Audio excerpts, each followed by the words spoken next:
السلام علیکم. سلیم بخاری شو سے میں ہوں زینب جتوئی. میرے ساتھ موجود ہے سلیم بخاری صاحب. السلام علیکم. وعلیکم السلام زینب. کیا حال ہے؟ ٹھیک ہے بخاری صاحب؟ میں ٹھیک ہوں بالکل. آپ بتائیے. ناظرین، پروگرام کے آغاز میں ہم بات کریں گے کسی نئے آپریشن کے آغاز کے حوالے سے کوئی بات چیت نہیں کی گئی. قومی سلامتی کمیٹی کے اجلاس کے حوالے سے طلال چودھری صاحب نے یہ کہا ہے کہ جو نیشنل ایکشن پلان اور عزم استحکام کو جاری رکھا جائے گا اور نئے منصوبے کے حوالے سے یا نئے آپریشنز کے حوالے سے جو شوشہ چھوڑا جا رہا ہے پی ٹی آئی کی جانب سے وہ بالکل غلط ہے. اور دوسری طرف عید کے بعد اپوزیشن اتحاد اے پی سی بلانے جا رہا ہے اور اس اقدام کو کس طرح سے دیکھا جاتا ہے آگے جا کے، کیا یہ ایک سنجیدہ اقدام ہے؟ اس پر پروگرام میں ہم بات کریں گے. پروگرام کے دوسرے حصے میں بات کریں گے یمن سے داغا جانے والا میزائل فضا میں روک دیا گیا ہے. اسرائیل کی جانب سے یہ موقف اختیار کیا گیا ہے، جبکہ 12 مارچ کو یمن کے حوثیوں نے خبردار کیا تھا اسرائیل کو کہ اگر اسرائیل باز نہیں آتا غزہ پر حملے کرنے کے حوالے سے تو پھر سخت ایکشن لیا جائے گا یمنی حوثیوں کی جانب سے، اور اس پر بھی پروگرام میں ہم بات کریں گے. پروگرام کے آخری حصے میں بات ہوگی عوام نے گھروں پر سولر لگوایا تو حکومت کو ناگوار گزرا. اب نیٹ میٹرنگ ختم کر دی گئی ہے اور میٹرنگ کی گراس میٹرنگ کی طرف جائے جا رہے ہیں. اس پر بھی ہم پروگرام میں بات کریں گے. بخاری صاحب، سب سے پہلے تو طلال چودھری صاحب نے ایک چیز کو واضح طور پہ بتایا ہے کہ نیشنل ایکشن پلان اور عزم استحکام کو جو ہے جاری رکھا جائے گا. ایک جو شوشہ چھوڑا جا رہا تھا کہ شاید کوئی نیا ملٹری آپریشن کرنے جا رہی ہے حکومت، تو ایسا کچھ نہیں ہے. پہلی بات تو یہ ہے کہ تحریک انصاف اس میں شامل ہی نہیں ہوئی. جو قومی سلامتی کمیٹی پارلیمنٹ کی تھی اس کے اجلاس میں. اب وہ اپنی اس حرکت کو چھپانے کے لیے بے تکی ہوائیاں چھوڑی جا رہی ہیں، جن میں علی امین گنڈا پور سب سے آگے ہیں. طلال چودھری صاحب نے کافی آج ان کی خبر لی ہے. ان کے جو پریسر ہے اس میں انہوں نے بہت ساری باتیں جو ہیں وہ ایک تو آپ نے تھوڑی سی بیان کر دی. کوئی نیا آپریشن نہیں ہے.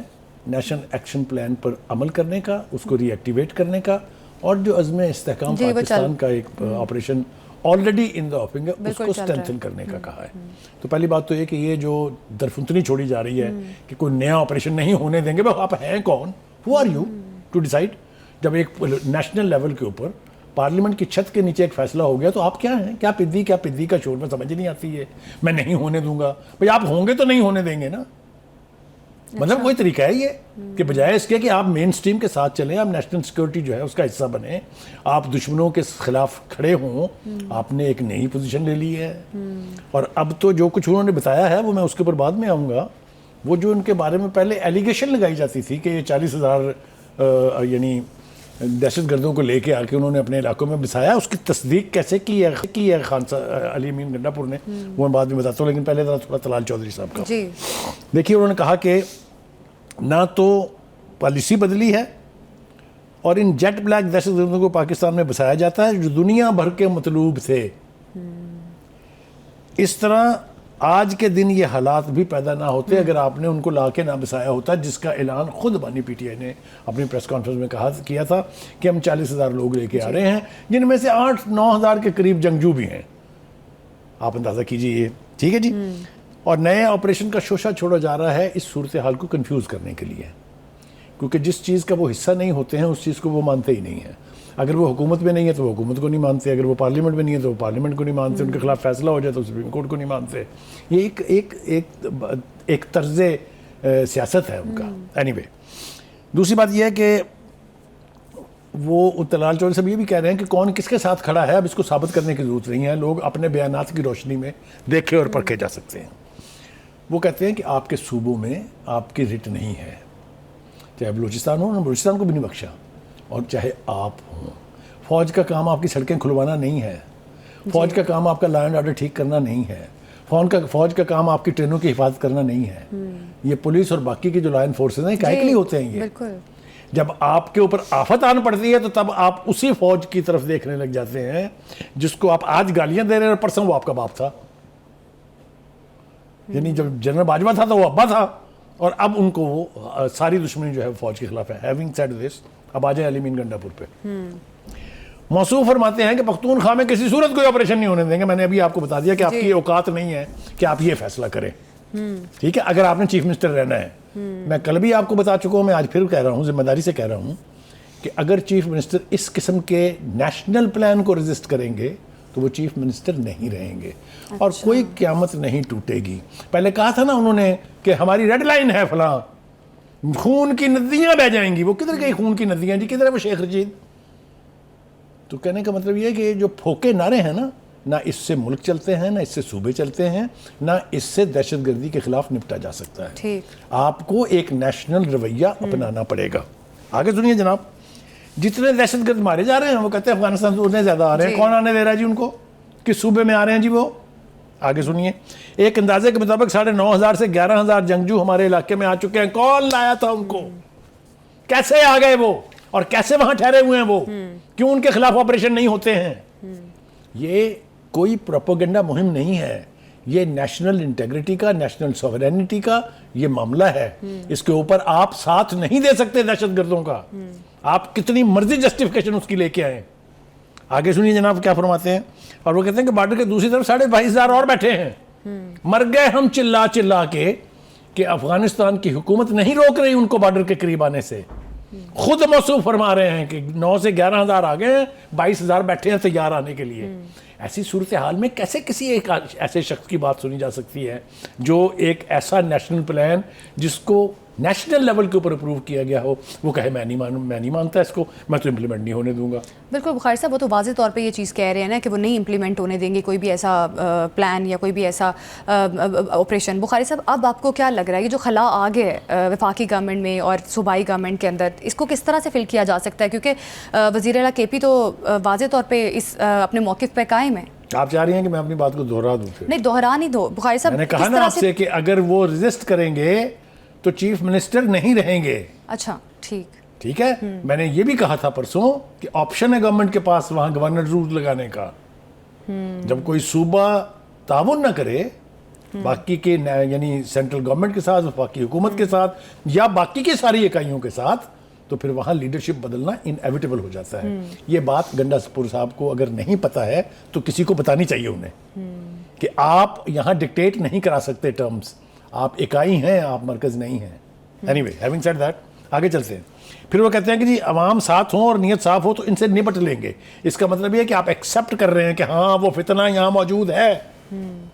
یہی ہے نا اس کا مطلب کہ ہم نپٹ لیں گے اگر عوام ہمارے ساتھ. وہ تو قومی سلامتی کمیٹی کے اجلاس کو بھی سیریس نہیں لے رہے. وہ تو کہہ رہے ہیں یہ صرف ایک پریزنٹیشن تھی، یہ ملک کے مفاد یا ملک کے امن و امان کے حوالے سے بات چیت کرنے کے لیے کہ یہ وہ گھڑیاں ہوتی ہیں جب تمام پولیٹیکل ایلیٹ کو ایک پیج پر آ کر قومی سلامتی کے لیے یکجا ہو جانا چاہیے. بالکل، اور تمام صوبائی حکومتوں کو ایک ہونا پڑتا ہے. بخاری صاحب ایسے آپریشنز کے لیے خاص طور پہ اگر پی ٹی آئی آ جاتی، شامل ہوتی وہاں، وہ اپنے گریوینس بھی بتاتی، وہ اپنا پوائنٹ آف ویو سامنے رکھتی، وہ اس فیصلے کا حصہ بنتی. اگر وہ اس سے اختلاف کرتے تب بھی ریسپیکٹیبل پوزیشن تھی کہ ہم نہیں اتفاق کرتے اس سے. وہ موقع آپ نے ضائع کر دیا. آپ باہر بیٹھ کے آپ درفتنیاں چھوڑ رہے ہیں. پارٹی جو ہے وہ ڈسون کر رہی ہے گنڈا پور کو. وہ کہہ رہی ہے جی وہ تو چیف منسٹر کے طور پہ وہاں گئے، ہمارا کوئی تعلق نہیں اس سے. یہ ہے نا سب کچھ آپ کے سامنے ہے نا. ایک شارٹ بریک لیتے ہیں، ہمارے ساتھ ہی رہیے گا.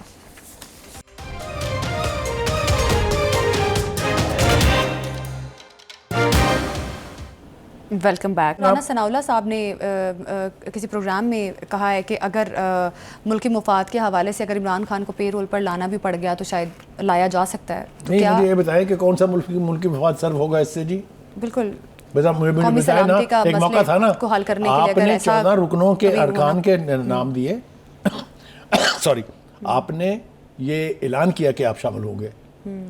رات کے 12 بجے آپ نے ایک خط لکھ دیا نیشنل اسمبلی کے اسپیکر کو، ہم تو نہیں آ رہے. یہ رویہ کیا ہے؟ اور ان کے آ جانے سے کون سا عذاب آسمان نیچے آ جائے گا؟ کچھ نہیں ہوگا. اور مجھے یہ بتائیں، کیا یہ سہولت کسی اور سیاسی قیدی کو بھی ماضی میں ملی تھی کہ آئیں آپ آ کے بیٹھ کے نیشنل لیول کے فیصلے کریں؟ تو مطلب کہنے کا یہ ہے کہ یہ ایسی خواہشیں کرنا جس کی امپلیمنٹیشن ممکن نہ ہو، بہرحال ان کی مرضی ہے. اب آ جائیں جناب، عید کے بعد انہوں نے کیا کرنا ہے. انہوں نے جناب اے پی سی بلا لی ہے عید کے بعد اور منتیں کر رہے ہیں وہ جماعت اسلامی کی کہ آپ اس میں ضرور آئیں. ٹھیک ہے. Mainstream all parties conference کا مطلب یہ ہے کہ they should seriously invite Pakistan peoples party, they should seriously invite Pakistan Muslim league Noon. لیکن جب یہ سارے وہاں ہوں گے تو ان کی بھی تو اپنی ایک آواز ہے نا، ان کی بھی تو اپنی ایک تعداد ہے نا. تو میرا نہیں خیال کہ وہ اس کو انوائٹ کرنے جا رہے ہیں. حکومت کے علاوہ تو آل پارٹیز. ایک اور مسئلہ جو آپ پروگرام سے پہلے مجھ سے ڈسکس کر رہی تھی وہ یہ ہے کہ کیا مولانا فضل الرحمان شرکت کریں گے. دیکھیے، مولانا فضل الرحمان نے اب تک 2 موقعوں پر یہ ثابت کر دیا ہے کہ نیشنل انٹرسٹ سپریم ہے. 22ویں ترمیم میں کتنی فلرٹیشن چلی تھی دونوں جماعتوں کے بیچ، یاد ہے نا آپ کو. نتیجہ کیا ہوا؟ انہوں نے ووٹ دیا، پاس کروائی وہ. اور ابھی ریسنٹلی اس کانفرنس میں وہ آئے کہ نہیں؟ تو آپ کیسے توقع رکھ رہے ہیں کہ وہ آ کے آنکھیں بند کر کے آپ کے ساتھ بیٹھ جائیں گے؟ اور APC جس بات کا اظہار انہوں نے کیا ہے کہ ہمیں سپیس حکومت نے نہیں دینی ہے، فیڈرل حکومت نے ہمیں سپیس دینی ہے KPK میں PTI نے، یعنی وہ چھپے لفظوں میں یہ بتا رہے ہیں کہ ہمارے ساتھ آپ نے زیادتی کی ہوئی ہے، اس کا ریلیف بھی آپ کو دینا۔ تو ایسی صورت میں نہیں سمجھتا کہ وہ آ کے ان کے ساتھ بیٹھ کے ان کی لڑائی لڑیں گے۔ مولانا کسی کی لڑائی نہیں لڑیں گے، میں آپ کو وثوق سے کہہ رہا ہوں۔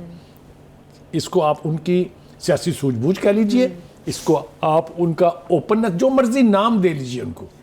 وہ پہلے بھی ایک دفعہ کہہ چکے ہیں کہ اس جوائنٹ اپوزیشن کا ٹارگٹ بانی کی رہائی نہیں ہونا چاہیے، یہ وہ کہہ چکے ہیں، جی ٹھیک ہے۔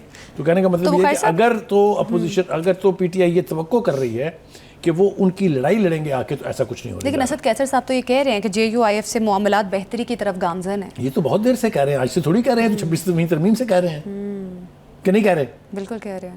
قربتیں ہو گئی، ڈرافٹ کامن بنا لیا، اب کہتے ہیں ہمارا تو کبھی ذکر ہی نہیں ہوا تھا اس بات کا۔ کیا میں نے اور آپ نے وہ پریس کانفرنس نہیں سنی ہوئی ان سارے لیڈروں کی کہ ہمارا جو ڈرافٹ تیار ہم نے کیا ہے اس کے اوپر ہمارا اتفاق رائے ہے؟ بعد میں کہا اس ایشو پر تو 26ویں ترمیم پر تو کبھی بات ہی نہیں ہوئی۔ اسی لیے ان کی کریڈیبلٹی کا مسئلہ ہے، اسی لیے کوئی سیاسی لیڈر ان کو ٹرسٹ کرنے کے لیے تیار نہیں ہے، کیونکہ جو لوگ یہ وہاں بیٹھ کے کمٹمنٹ کر کے آتے ہیں، اڈیالہ میں بیٹھا ہوا بندہ کہتا ہے ہیل ود یو، دس hell with you has ruined the party. تو خیر سے PTI پھر مولانا کے بغیر تو کوئی مضبوط اتحاد نہیں بنا سکتی، جس طرح سے 2013-14 کی بات کی جائے تو طاہر القادری ان کے ساتھ تھے تو کافی مضبوط ہو گئی تھی PTI، آپ کو یاد ہی ہوگا۔ تو اب مولانا کے بغیر آپ کو کیا لگ رہا ہے کہ PTI کچھ کر سکتی ہے؟ میں نے آپ سے عرض کیا مولانا کے گریوانسز ہیں، مولانا کے اعتراضات ہیں، مولانا کی ریزرویشنز ہیں PTI کے بارے میں، جس کا بار بار وہ اظہار اپنی پریس کانفرنسز میں کر چکے ہیں۔ لیکن بخاری صاحب APC جو ہے ملک کے امن و امان کی صورتحال پر بات کرنے کے لیے بلا رہے ہیں، اس میں تو مولانا جا سکتے ہیں؟ نہیں، مولانا اس میں بالکل جا سکتے ہیں۔ تو یہ کیا تھا جو ابھی ہوا؟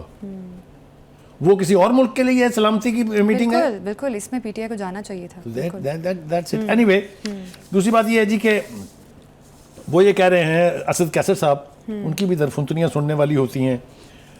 وہ کہتے ہیں کہ جی حکومتی سنجیدگی آپ کے سامنے ہے، سوال شروع ہوتے ہی اجلاس ختم کر دیا گیا۔ بھائی وہ سوال جواب کا سیشن نہیں تھا، وہ بریفنگ سیشنز تھا۔ آپ کو لا انفورسرز نے، آپ کو انٹیلیجنس ایجنسی والوں نے، آپ کو پاکستان آرمی نے یہ بتانا تھا کہ ہم یہ فیس کر رہے ہیں، یہ صورتحال ہے، ہم اس کو ڈیل کرنے کے لیے یہ اسٹریٹجی ہے۔ وہاں سوال جواب کے لیے نہیں، بریفنگ کے لیے بلایا گیا تھا۔ اور اگر آپ نے اپنا مافیوز ضمیر بیان کرنا تھا وہاں، تو آپ اس میٹنگ میں جاتے۔ آپ باہر بیٹھ کے تجزیہ نہیں کر سکتے، یہ ان کی خام خیالی ہے۔ جی خیر بخاری صاحب، اب PTI جو ہے، PTI نے تو پہلے عید کے بعد یہ بھی منصوبہ بنایا ہوا تھا کہ ہم احتجاج کریں گے، ہم اپنے جلسے جلوس بلائیں گے، پھر ہم جو ہے گرینڈ الائنس کی طرف جائیں گے۔ اب APC بلانے کے حوالے سے بھی PTI نے فیصلہ کیا ہے۔ کیا آپ کو لگ رہا ہے PTI اس بار بھی بری طرح ناکام ہونے والی ہے؟ کیا PTI واقعی سنجیدہ ہے ملک کی امن و امان کی صورتحال کو لے کے؟ کیا لگ رہا ہے آپ کو PTI کا اگلا جو یہ سارا کچھ طے کرنے کے لیے آپ کو سیاسی جماعت کا رویہ دیکھنا ہوتا ہے۔ رویے کے بارے میں ہم اپنے پاس سے کچھ کہیں گے تو وہ شاید نہیں ہوگا۔ ایاز صادق صاحب بڑی تفصیل سے بول رہے ہیں۔ جی بالکل بالکل، انہوں نے یہ بتا دیا ہے کہ اس خطے میں جو لگی ہوئی آگ ہے دہشت گردی کی، یہ اس ملک سے باہر بھی جا سکتی۔ تو انہوں نے وارن کیا ہے جو پڑوسی ملک ہے، اور انہوں نے وارن کیا جو انٹرنیشنل وار آن ٹیرر جنہوں نے کرائی تھی امریکہ کا نام لیے بغیر، ان کو وہ بتا رہے ہیں کہ اس کا ہمیں ادراک کرنا ہوگا، ورنہ یہ آگ آپ کے گریبانوں تک بھی پہنچے گی۔ اسی طرح انڈیا، ایران اور باقی کی جو ہمسایہ ملک ہیں، ان کو بھی بتا دیا گیا ہے کہ ہم ان کے خلاف ایکشن نہیں کریں گے تو یہ آگ آپ کے گھروں تک بھی پہنچے گی۔ ایک تو انہوں نے یہ کہا۔ دوسرا انہوں نے کہا ہے کہ ہم نے یہ معاملہ کہ افغانستان کے لوگ جو ہیں وہ ہماری سلامتی کے لیے خطرہ ہیں، یونائٹڈ نیشن میں اٹھا دیا ہے۔ منیر اکرم کی 2 تقریریں ہیں اوپر نیچے، اور میں سمجھتا ہوں کہ جتنی ویل ورڈڈ تھی، پوری دنیا کی کمیونٹی کے نمائندے وہاں بیٹھے ہوئے تھے، انہوں نے ان کو بڑے غور سے سنا ہے۔ انہوں نے بھی یہی بات باور کرانے کی کوشش کی ہے کہ اگر ہمارا گھر جلے گا تو گھر آپ کے بھی نہیں بچیں گے، اس لیے ہمیں تو اپنا گھر بچانا ہے، no matter what cost we have to pay. ٹھیک ہو گیا جی؟ اچھا جی، دوسری بات یہ ہے کہ وہ یہ کہتے ہیں کہ ہم نے ایک طویل عرصے سے 4.6 ملین افغان ریفیوجیز کا جو ہے بوجھ اٹھایا ہوا ہے۔ بس بھائی ہماری بس ہو گئی ہے، ہمارے ملک کی اکانومی سنبھل کر رہی ہے، ہم تو اپنے لوگوں کا خیال نہیں رکھ پا رہے ہیں، تو یہ اتنی بڑی تعداد میں لوگوں کی مہمانداری کب تک چلے گی؟ میرے خیال سے اس کے اوپر بھی کوئی نہ کوئی حتمی فیصلہ جو ہے وہ ہونے والا ہے۔ ہمارے جناب بیسٹر گوہر صاحب جو ہیں وہ بھی کوئی موقع ضائع نہیں کرتے ہیں، انہوں نے کہا جی کہ پارلیمانی سیکورٹی اجلاس میں شرکت نہ کرنے کا فیصلہ جماعت کا متفقہ تھا. بالکل جھوٹ بول رہے ہیں, ڈٹائی سے جھوٹ بول رہے ہیں. انہوں نے 13 بندوں کی لسٹ دی تھی, 14 بندوں کی, تو اس وقت تو پارٹی کا فیصلہ کہیں نہیں. یہ آپ پارٹی نہیں ہے, آپ چیئرمین نہیں ہیں, وہ 14 بندے آپ کی پارٹی کے نہیں ہیں, تو کیسے فیصلہ تھا وہ؟ تو ایک بندے نے بیٹھ کے کہا نو, چھٹی. تو یہ لوگوں کو اب بیوقوف بنانا جو ہے چھوڑ دینا چاہیے. دوسری بات یہ ہے کہ بالکل بخاری صاحب, یقینی طور پہ ملک میں دہشت گردی کو ختم کرنے کے لیے اور امن و امان کی صورتحال کو قائم کرنے کے لیے فوج اور گورنمنٹ جو ہے وہ کافی سنجیدہ نظر آ رہی ہے. قومی سلامتی کمیٹی کے اجلاس میں بڑے فیصلے ہوئے اور یہی کہا گیا کہ نیشنل ایکشن پلان اور عزم استحکام کو جو ہے وہ چلایا جائے گا اور اب کوئی نیا آپریشن تو نہیں کیا جائے گا. اب ایک شارٹ بریک لیتے ہیں, ہمارے ساتھ ہی رہیے گا.